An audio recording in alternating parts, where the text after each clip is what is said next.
Hey everyone, you're listening to Fantasy Uptick. I'm Jeremiah Blue, and today we're going to be talking about a mock draft. I was actually just getting ready to post this on YouTube, then got a call from a buddy and said, hey, you want to be on and break down my draft? And as always, Sean Campbell's always down to criticize me, so he joined us. How you doing today, Campbell? Doing great. It is one of my favorite things to do in fantasy sports is to criticize you, so it works out wonderful. All right, well, with that, let's get into it.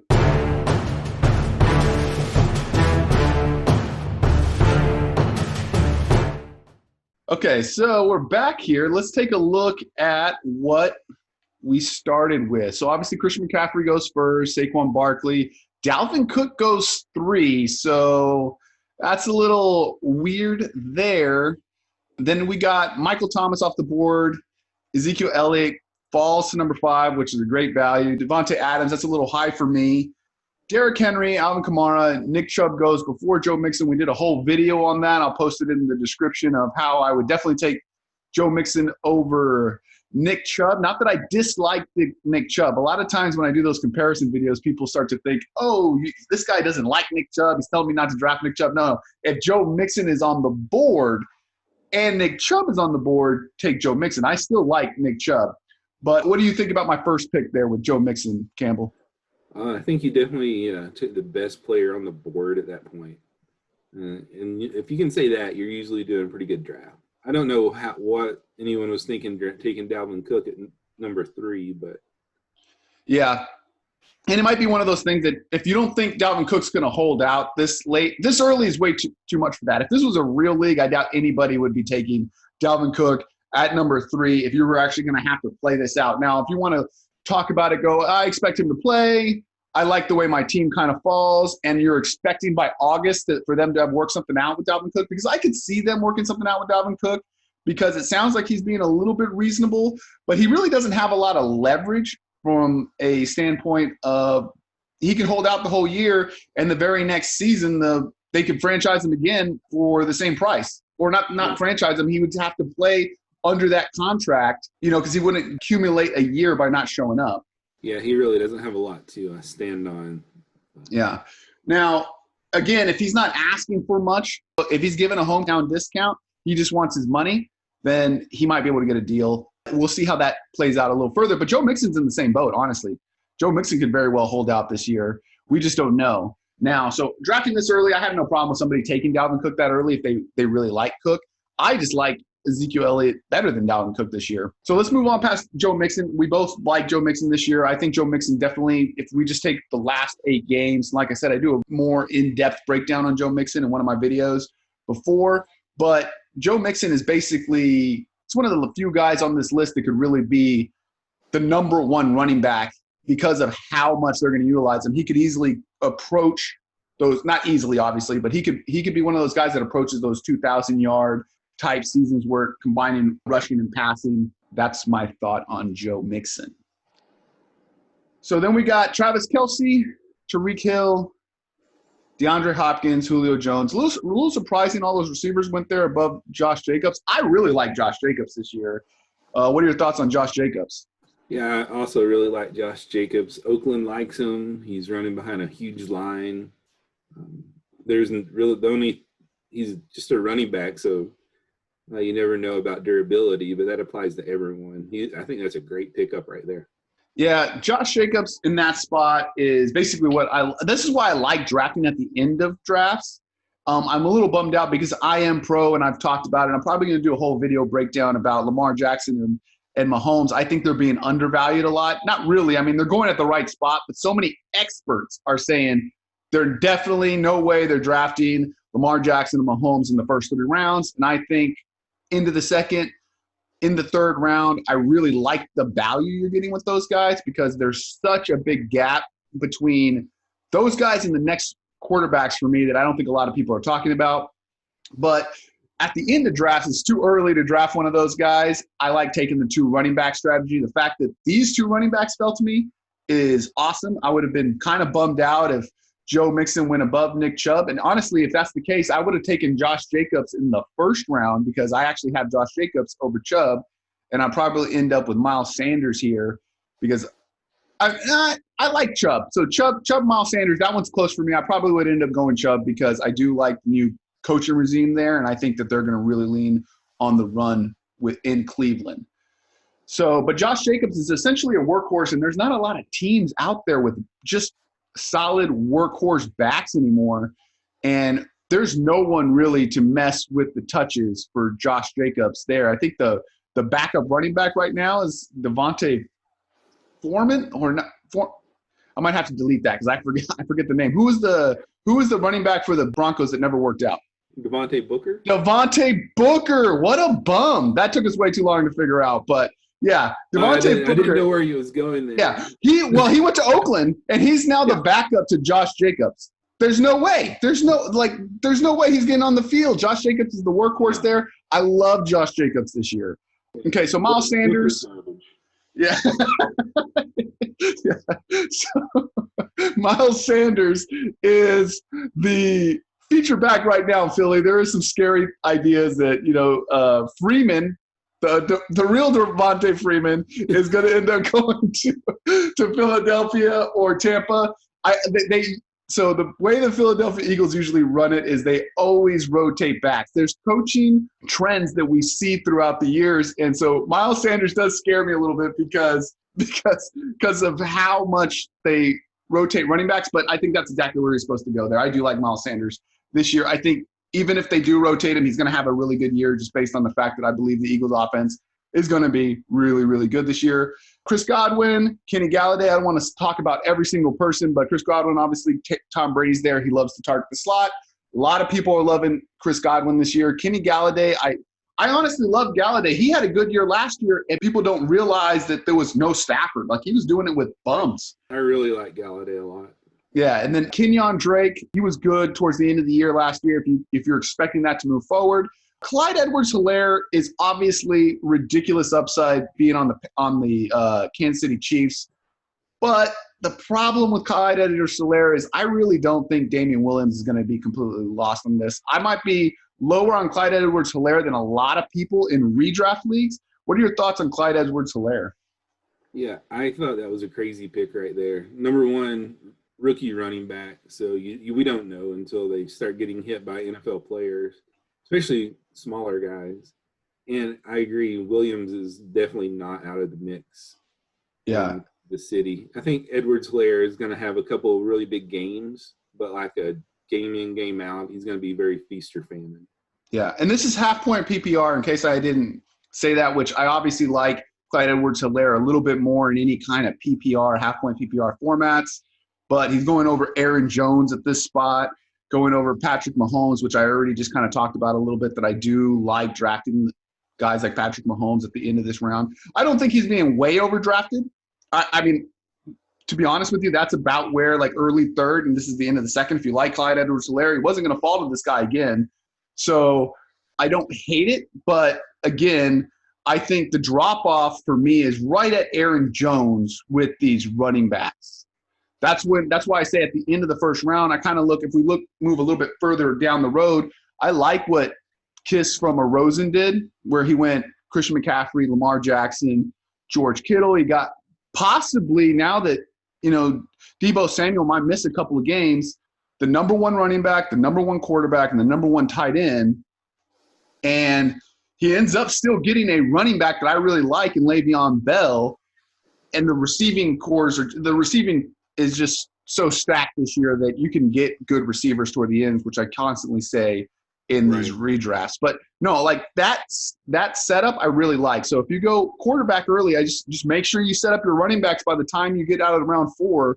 So many people are saying you have to have your running backs in the first 2 rounds. I don't buy into that. I do buy into having at least 2 by the end of 4 rounds. What are your thoughts on the running backs? I really like Austin Eckler more than Clyde Edwards-Helaire as well. I think that's a steal in the 3rd round. Looking at Cutie Pie there, I think he had a pretty good draft. And I agree with you. Austin Eckler's I would have him ranked over Clyde Edwards-Helaire this year as well. The only thing that scares me with Austin Eckler is the change at quarterback. How much that was the targeting of the running back on Phillip Rivers. I don't like either, just straight up. I probably would have Eckler a little higher. But honestly, at that point, I'm not taking running backs because I just don't see a big difference between Clyde Edwards-Helaire and Le'Veon Bell, who goes at the end of round 4. You know, Right. I'm not wasting a pick in round 2. Assuming I'm drafting where Aaron Jones was, because Aaron Jones is still on the board, I'm taking Jones for sure. But I don't really like Clyde Edwards-Helaire that much more than Le'Veon Bell and David Montgomery, a guy that I ended up getting in the 5th round. You know, Raheem Mostert, who is on a super run-heavy offense and really finished super strong towards the end of the year last year. Like, all these guys are just as good, in my opinion, as a guy like Clyde Edwards-Helaire. And I don't mean to make this whole podcast about Clyde Edwards-Helaire, but we come down exactly. Leonard Fournette goes next. I don't know. He's the hardest guy for me to rank, is Leonard Fournette. What are your thoughts on Leonard Fournette? Because I need somebody to talk to me about Leonard Fournette. I'm actually a fan of Leonard Fournette this year. I think he's got a lot to prove. I think he's going to be healthy. Again, I think that's a really good value pick in the 3rd round. I would consider taking him in the late 2nd as well. I think there's a lot going on there. I think Gardner Minshew in Jacksonville is a good thing because he's a mobile quarterback. He doesn't know what he's doing half the time, so he's just as likely to dump it off to Fournette or hand it off. My big fear is that he had such a massive workload last year, and I do think the offense will be a little bit better just because I think Gruden is a better offensive coordinator. And I think another year with Gardner Minshew, I think that defense is going to be horrendous. So the defenses are going to be kind of pulling off a little bit. So they're going to be scoring a lot of garbage time points. My one fear is that Leonard Fournette, he was really involved in the passing game last year because he was such a workhorse. This year they're bringing in Chris Thompson, and they brought in Laviska Shenault that I actually think will get back there for a lot of those passing downs. And I think that he might lose out on the passing downs. Now, the offense will be better, so I think he'll get more rushing touchdowns, and he might even get more room to run. So the rushing yards could end up being better. I'm just nervous about his workload as a feature back. Now, don't get me wrong, he's going in the right spot. 3rd round, like you said, you would take him at the end of the 2nd round.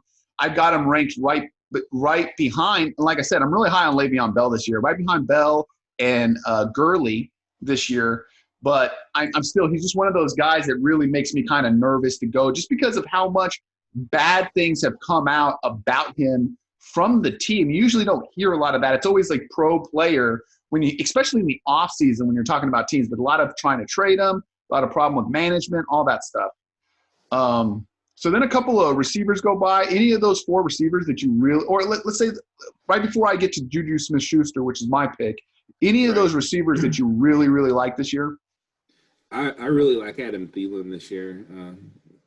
Getting him in the 3rd round is perfect value for him. He's great. Not sold on DJ Moore. I know the volume's there. He gets a lot of catches, but I'm still not – I would take Thielen over Moore all day. I think he's more proven. Allen Robinson at Chicago, they might be shut out 3 times this year. I don't know. So it's funny you said that about DJ Moore because DJ Moore is a guy that is way up on my draft board. And you said Thielen. Thielen is also way up on my draft board. I have these guys neck and neck, but the possibilities that DJ Moore has, because DJ Moore is really, really good. And the problem is he had such bad quarterback play last year that even though Teddy Bridgewater isn't going to be, Patrick Mahomes or anything, he's such an upgrade from what they had on that roster last year. So I really, really like DJ Moore, but I'm totally with you. Adam Thielen, and they're neck and neck for me in my rankings. Adam Thielen is basically the guy in Minnesota. Minnesota's passing offense isn't that bad. It was bad on attempts last year, but they were very efficient. And they had such few attempts in passing. I can't see that. Like, you couldn't do that year to year if you wanted to. They're eventually going to come up middle pack, and if they do, I just think they're going to feed Adam Thielen. I'm not a big Justin Jefferson guy. I think he's a little bit overrated. So I just think there's not going to be anybody else to throw the ball to, and especially if Dalvin Cook holds out, it's going to be the Adam Thielen show. So I'm totally with you on Adam Thielen. We disagree on DJ Moore. I am sold on DJ Moore. I think he fits every measurable there is. Was talented, talented. When I say talented, I mean he fits all like the metrics of size, speed, all that stuff, right? Ability to break tackles. He was successful in college. He's really been successful since he's been in the NFL. It's really just depends on, because even if you think that Cam Newton's a better quarterback than Teddy Bridgewater, which I do think that Cam Newton's a better quarterback than Teddy Bridgewater, I just don't think he's as good of a passer. So from a receiver standpoint, they're not going to lose anything losing Cam Newton, which he didn't even play, obviously, last year. That was Allen for the majority of the year. So I do like DJ Moore, and I think this is the year he's really going to step up and break out. He's one of my biggest breakouts this year. I've got him in my top 10 receivers, DJ Moore, that is. Then we go to Juju Smith-Schuster. What do you think about this pick? Looking at who's on the board and the fact that you already got your 2 running backs, it's not a bad pick. So I went Juju here because Juju obviously had the big breakout. I kind of throw out last year. Ben Roethlisberger wasn't there. There's a guy named Duck throwing the ball. Like, I don't really understand why people are so down on him this year. Like, obviously got hurt. So it's like, it was just a mess there in Pittsburgh offensively. So I'm not putting too much of that on him. He was good for 2 years. That was enough for me. And now Roethlisberger's back. I think it's without question he's going to be the number 1 guy there. And I think he's going to be really looking to prove himself this season. So I really love Juju Smith-Schuster. We go A.J. Brown and Odell Beckham next, which I have no problem with those picks because Odell Beckham obviously miles of upside, A.J. Brown miles of upside. A.J. Brown, though, for the majority of the season last year, and this could honestly be looked at as a positive, was not the primary guy. Now, he's going to be the primary guy going into this season, and I think it just took a while because even once he broke out, if you watch football, because a lot of people will just say, well, A.J. Brown has got all the stats. He's the guy that everybody's focusing on. They weren't. Number 1 guys were still covering Corey Davis. Like, coaching staffs were still saying, hey, he's the veteran receiver. Let's take out Corey Davis, make A.J. Brown beat us. Now, they go back, and obviously that was a bad call. They should have tried to make Corey Davis beat him. And I think there's going to be a little bit more of that in this season as they're going to be trying to make Corey Davis beat him and try to eliminate Brown from the game plan. Rotates back to Cooper Kupp. What are your thoughts on Cooper Kupp? Actually, I really like Cooper Kupp. He's in a really good offense out there with the L.A. Rams. He's got good hands. He has a nose for the end zone. I think that's a really good pick at this point in the draft. And I usually don't go back-to-back receivers in the first 4 rounds. I actually wanted to go Bell here because, like, I've already talked about how high I am on Bell, but I was like, the drop-off after Cooper Kupp, I was blown away that he made it to me. So right. This is one of those times where you're just going to you kind of go, I gotta take this guy because of the drop-off in talent after this. And I didn't see a big drop-off from Le'Veon Bell to David Montgomery. So I was like, if I can get David Montgomery, and you can look at ADP on where they're at. Like, obviously there could be somebody here who valued David Montgomery just as much as me. My gamble doesn't work out, right? But I do like Raheem Mostert as well. So I take Cooper Kupp because for me that was a no-brainer. Goes around, comes back, David Montgomery lands to me. What do you think about David Montgomery this year? And a lot of the running backs that go ahead of him, like DeAndre Swift and Devin Singletary and Mark Ingram, I'm not loving it. And honestly, I started off really liking Jonathan Taylor, and I don't really like Jonathan Taylor now because of all the talk. And that I'll probably come around to it, like it's just coach talk about how much they're going to split the ball in Indianapolis. But Frank Wright has a history of being one of those guys that like to rotate running backs in. Yeah. And if you look, excuse me, if you look, all those guys going in this round, that's why you need to draft your running backs early. Because if you're relying on any of these guys as your number 1 starter, you're hurting pretty bad. Yeah. I felt bad for Stairway to Evans, even though he's theoretically got a good team with Michael Thomas, Patrick Mahomes, Amari Cooper. His running back's DeAndre Swift. So yeah. I don't think that's a hole he's going to have a hard time digging out of. Yeah, that's absolutely right. That's probably the worst team, even though I love the Patrick Mahomes pick. Michael Thomas obviously got the best receiver, but I don't really like Amari Cooper or Robert Woods. We just talked about how much I like Cooper Kupp. That in turn means I really don't like Robert Woods all that much because I think Cooper Kupp is the clear number 1 guy. And when I'm going after players, I want guys that are at least they got high floors because Cooper Kupp the funny thing is Cooper Kupp has a high ceiling as well because, like you said, for some reason that system seems to allow the slot to get open in the end zone once they get into the red zone. And being that he's a slot receiver, he's always going to have like 5 catches, which is going to keep you from getting that goose egg where a guy like Woods, a lot of these guys that are like big threat receivers, they end up giving you goose eggs every once in a while because they don't get a lot of targets. They get big plays. And if they don't get big plays, then, you're sitting not looking too good, right? With that goose egg.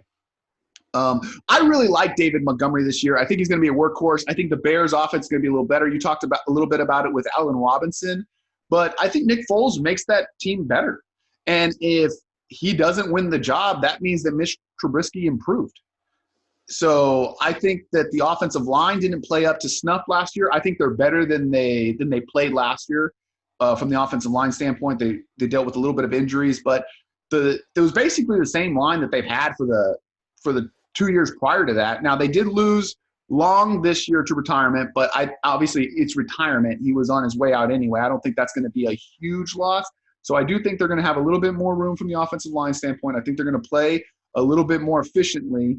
And I think David Montgomery, who started off as the backup to Cohen at the beginning of the year last year, is going to really take that next step to be a starter. Now, is it going to be like a super efficient running back? No, but he's going to be a guy that you can roll in there. I mean, we were talking about him today as we were making fun of me because we were talking about some of the bad calls I've made in my past, and I drove the Trent Richardson bandwagon right off a cliff. So David Montgomery could be my next Trent Richardson, but I will tell you this. Trent Richardson didn't do decent in fantasy. That's all I'm saying. He got the ball 250 times, and he fell into the end zone a couple of times. So David Montgomery could be that. Look at the draft position. You're getting David Montgomery around 5. Yeah. So, but what I'm saying is I think he's going late. I think, like I said, I would have he should have been going in round 4. I would take him. James Conner and Melvin Gordon are right there. They got a little bit more upside. They're on better offenses. But right in that end of round 4, Bell should have gone a little earlier. I like him above everybody in this round. So, anyways, that's where I'm at. I like Raheem Mostert, but I've said it a couple of times, and you're probably going to disagree with me because you love to disagree with me, but I like to get one of the top 6 tight ends. So I go ahead and take Darryl Waller right here. What do you think about that pick? Well, obviously, this is the tight end round. So yeah. Either you started the trend or something was going on there. But Waller he's a really good tight end. Can't really argue. This is the round where I'm starting to target tight ends anyway. Yeah. I would not be drafting Mark Andrews earlier. Maybe Zach Ertz where he's at. But I definitely wouldn't be taking Travis Kelce in the first round. Yeah. That was or George Kittle. What'd you think about him in the 3rd? That one's rough because it's the beginning of the 3rd. Yeah. So, if that was the end of the 3rd, it wouldn't be so bad. But I don't mind Kelce or Kittle in the 2nd or 3rd. I'm not doing it, but I also can see why people are doing it. Honestly, they're putting up wide receiver 1 stats. To be honest, they're just as good as the wide receiver 1s. So if you end up getting this year's Darren Waller, you can still put those 2 at flex. So I have no problem with those guys kind of high. Like you said, Zach Ertz going in exact right spot for, Mark Andrews a little too high for my blood. Darren Waller, this guy fell to me. Honestly, I was planning on reaching for Evan Ingram at this spot. I didn't think Waller was going to be here. I didn't want to take a chance of losing. I either wanted to take another running back because I only have the 2 that I really like. And then we come back around here. So like you said, I started the tight end trend. So just know that in the future is basically people are setting up their 2 running backs, their 2 receivers, and a flex. That's usually what most people do up to this point. If you look across this board, that's basically what everybody are doing. And then around 6, they're either going tight end or they're going quarterback, it seems like, because they want to get that other guy because it's better than getting a bench spot. So now, think about that as you go into your drafts. I value – at this point, I either want one of the top 2 quarterbacks, and that's why I usually won't end up with one of the top 2 tight ends because you either value one or the other a little bit more. I value the top 2 quarterbacks a little higher than I value the top 2 tight ends. So, and I'm willing to wait on tight end because I know I can get Waller. Ingram goes super late, and I'll reach if I want to. But like I said, my top 6 are Kelsey, Kittle, Zach Ertz, Mark Andrews, Darryl Waller, and Evan Ingram. Thought I had another guy. No, yeah, that's 6. So Evan Ingram. Once Evan Ingram's gone, I'm just waiting on tight end. I don't really care. I'll take a Higbee if I can, but that's basically my thought process with quarterback. I either get Patrick Mahomes, Lamar Jackson, or I wait till the end of the draft and I try to take 2 guys that are right in that Aaron Rodgers, Matthew Stafford, Tom Brady range. Right. Yeah, I like rounds 5 and 6 for my tight end quarterback. Those are really the rounds I'm starting to target those guys. Nice. What quarterback are you targeting? I really like Russell Wilson this year. He's definitely my number 1 quarterback. Not that he's going to be the number 1 quarterback. He's the one you're going after. He's actually my number 3 quarterback too. I got him ranked number 3. So there's no way I'm getting Mahomes, and there's no way I'm getting Lamar Jackson because I will not draft him that early. Yeah. And again, if I'm trying to get one of those guys, Russell Wilson, but as you can see, typically when I get to round 6, I had an option to take Russell Wilson there. I still didn't have a quarterback. I just value the tight end. I knew the tight ends weren't going to make it back to me, whereas I know there's going to be quarterbacks to make it back to me at that point. So typically if I don't take a quarterback in the first 3 rounds, I will wait and be probably the last one to take a quarterback, and I'll usually take 2. So then we get right here, Deebo Samuel obviously should probably not go there, but I mean, they're not guaranteeing that he's going to miss any time. Like the time frame for him is basically week 1 or like week 4 or 5, right, to be back. Right. I'm not touching him, especially this far out, because I got burned by AJ Green last year. But so you live, you learn, and then you see the quarterbacks coming here. Everybody basically but myself. So I'm the last one to take a quarterback. At this point, I could have taken a quarterback if I wanted to, but everybody's already taken quarterbacks, so there's no need. Like these guys aren't about to take a quarterback. I thought Cam Akers was the last, really good running back left on the board. So I went ahead and took him because I think Cam Akers is going to be a workhorse this year. I know a lot of people are talking about how the Rams want to do some sort of committee nonsense. I think it's nonsense. I think Cam Akers is the best running back on that team. I think Sean McVay has shown that he likes to lean on a workhorse back, and I think Cam Akers is that guy. Yeah, I think you highlighted a really important point. You're like, well, everyone else already has a quarterback, so why do I need to take a quarterback, right? That's something that's underrated when you're drafting, is knowing what everyone else is already drafted too. So Yeah. A lot of people would see quarterbacks going off the board real fast and kind of panic and say, oh, I need my quarterback now. But everyone else already has one, so why bother?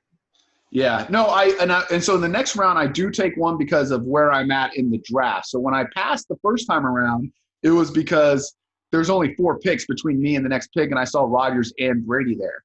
So then I'm going to go, okay, so this is a lot of picks. People are starting to take backups at this point. I don't trust these guys to not take another quarterback. I thought there was a big difference, and there is a big difference for me between Tom Brady and, as you see, the rest of the guys that end up getting drafted here. Because Tom Brady has the upside to be a top 5 quarterback because he's on the Jameis Winston's old team. All he's got to do is be better than Jameis Winston last year, and he's a better quarterback for fantasy, which I'm not an anti-Brady guy. I did do a Brady-Breeze breakdown. I do have more faith in Breeze this year, but I definitely am not an anti-Brady guy. Like Brady's probably the guy that I'm going to end up with a lot if I don't take a quarterback in the first 3 rounds. Absolutely. Geis goes. I really like Geis. I think Geis is going like crazy low. I haven't ended up with them in any drafts just because I usually am loaded at running back by that point because, again, that's what smart people are doing is loading up on the running backs because look at the running backs after Geis. This is hot garbage. This is a hot mess. This is like James White. You're counting on Michelle not being healthy this year, starting off on the pup, which would be a great pick if that's the case. Right.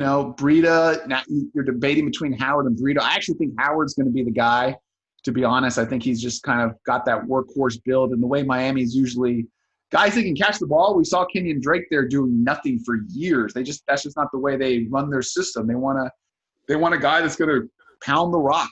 So and that's what Jordan Howard does. He's a boring, rock-pounding running back. So very effective at that, though. Yeah, he is.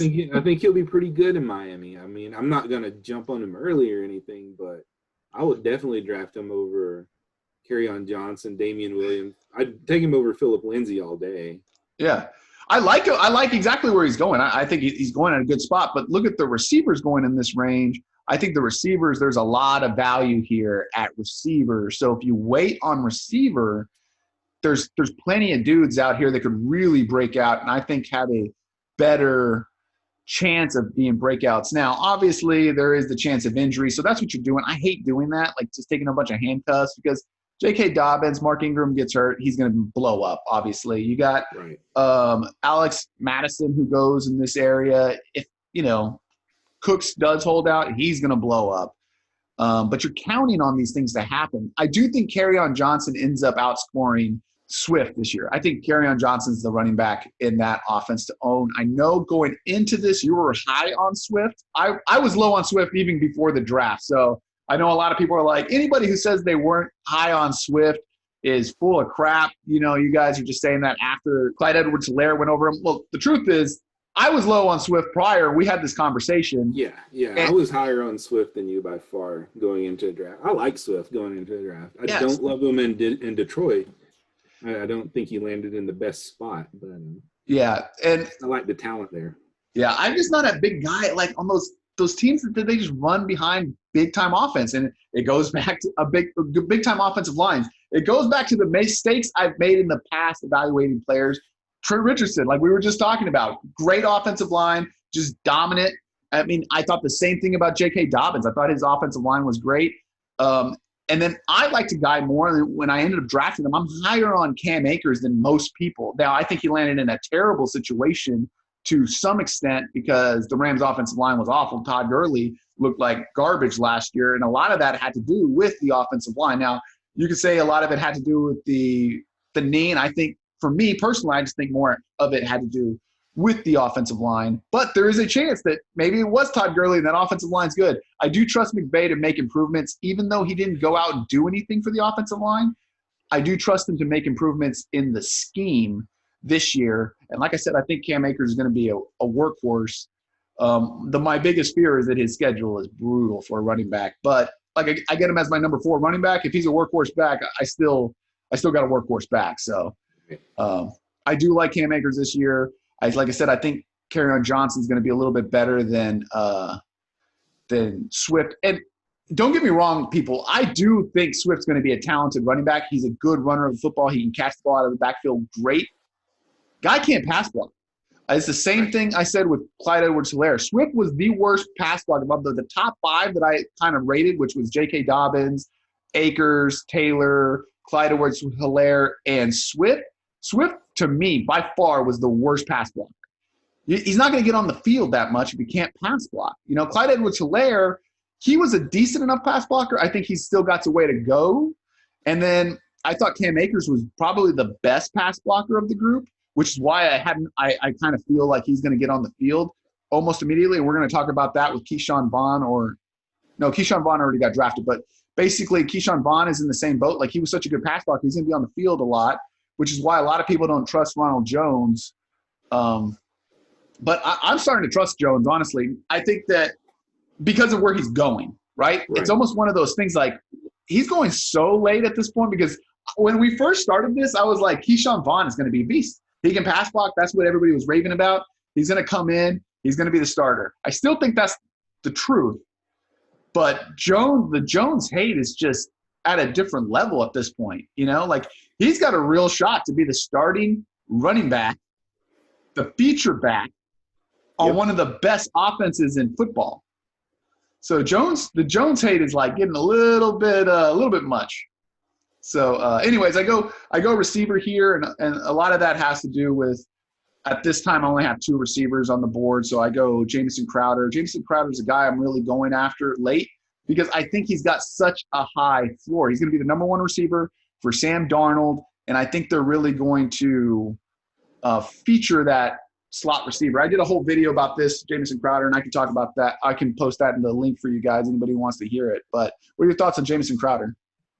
Oh yeah, I think I said it in your comment on your video. I like Jameson Crowder. He's got a lot of upside. There's no reason not to draft him, Yeah. and he can definitely be a wide receiver 3 this year. Yeah. And again, high floor. So fill in for my bye weeks, anything like that, injuries, that kind of stuff. Aaron Rodgers is I go next. And like I say this, if I'm not going to get one of the elite quarterbacks, and this is why I go elite quarterback, is because I don't like to have 2 quarterbacks on my roster. I'd rather just have one guy who can start every single week and not even question it. But since I have Brady and I want to make sure that I get at least one top 10 quarterback, because if you get a quarterback outside of the top 10, it's really hard to make those points up, especially when you're going up against the guys that have the 1, 2, 3 quarterbacks in your league. So I will play matchups, and it's a lot easier to figure out what matchup's going to be the better matchup when it comes to quarterbacks, because the defenses as a secondary, you can kind of navigate that a little bit better. I like Aaron Rodgers' playoff schedule. That's really the big reason I take Rodgers here, because in the playoffs, I like both Brady and Rodgers' playoff schedule. So I'm assuming I'm going to make the playoffs because I'm awesome at this, and and so I want to have that playoff quarterback in that scenario. I do want to point out that it's pretty interesting. You have Tom Brady and Aaron Rodgers on your team stacked up, and you're talking about, well, I didn't have any quarterback. Just amazing how just a couple years makes a big difference in fantasy. Yeah, exactly. Like, this is what the waiting on quarterback strategy is you're going to end up with these guys, and the quarterback position is so deep. That's why so many people, to include yourself, are telling people, just wait. Just don't even draft a quarterback. Just wait, because this is a 12-team league, and yet I get Rodgers and Brady, 2 of like the top, quarterbacks of all time, Yeah. So I mean, you're missing out on a John Brown and Emmanuel Sanders, or Tariq Cohen. You're having so. I mean, I'm a big fan of the way this team's constructed this time around. Yeah, and then we come back around. I go defense here, and the big reason I go defense is that I already knew that, like, I'm going to go Desean Jackson. I was thinking Jalen Reagor. There was a couple of guys that I still liked out there on the roster, but they were so far down ADP, they weren't going to get drafted. I'm a really big fan of the Baltimore Ravens defense, their playoff schedule. I think they're going to be one of the more dominant teams that we've seen in a really long time this season, assuming Lamar Jackson stays healthy. I still end up getting Desean Jackson on the comeback, which I do a whole video on Desean Jackson. I just think that if he stays healthy, which that's the same thing with basically everybody, but I will find myself, especially late, drafting injury-prone guys that I'm just going to take a shot that they stay healthy, as opposed to guys like, say, J.K. Dobbins, where – and maybe that's a bad example because he's actually talented. Alexander Madison, right, right. I'm just banking on the guy ahead of him to get hurt, and then he could blow up, right? I would rather have the guy that all I got to do is bank on him staying healthy, and he could really be a superstar. Because if Desean Jackson plays 16 games, he could be a superstar. We saw what he did with 1 game of the Philadelphia Eagles last year. If he's the number 1 guy, that's basically what's going to happen. It's already said that Jalen Reagor is learning from behind Desean Jackson. Desean Jackson's the guy for this season. Well, and the fact that you're drafting him in what I like to refer to as my first off the team slot. So, once those week 1 waiver wires hit, these are the guys that you're normally dropping anyway. You're not risking anything by drafting. That's a really good pick. Yeah, and at that point, honestly, you're going to get to see exactly what role he's going to play on the team. And if it's that role that he played in the week 1 of last year, then you're like, whoa, man, I got a steal here. Yeah. So a couple more running backs come off the board. And again, these are all guys that people are hoping the guy in front of them gets hurt. I would rather just take some of the injury-prone guys towards the end in this scenario. And this is why you say go running back. I have 4 running backs that I absolutely love. So now I can go after receivers like Jalen Reagor, who could be good, whether anybody gets hurt. Like, honestly, Alshon Jeffrey, although Alshon Jeffrey might not even play this year, Jalen Reagor could be awesome, right? So you come back around here. I don't know why Humper Renfro goes. I'm pretty sure that Henry Ruggs already went too. Okay, so then it comes back. I go kicker, which typically I'm not going to go kicker. I'll just not draft a kicker because I often drop kickers because, like, just to pick up a player because I'm nervous about injury, right? and I'll just hold that player in case somebody doesn't play. But in this scenario, I was like, I get the third best kicker, and I really do like either Baltimore, Kansas City, New Orleans. If I don't get one of those guys, I'm usually like, nah, I don't need a kicker. Although I'm a Cowboys fan, so typically I would just grab the Cowboy kicker. And then I picked defense on the way back, and this is only because I want to play the Eagles defense in week 1.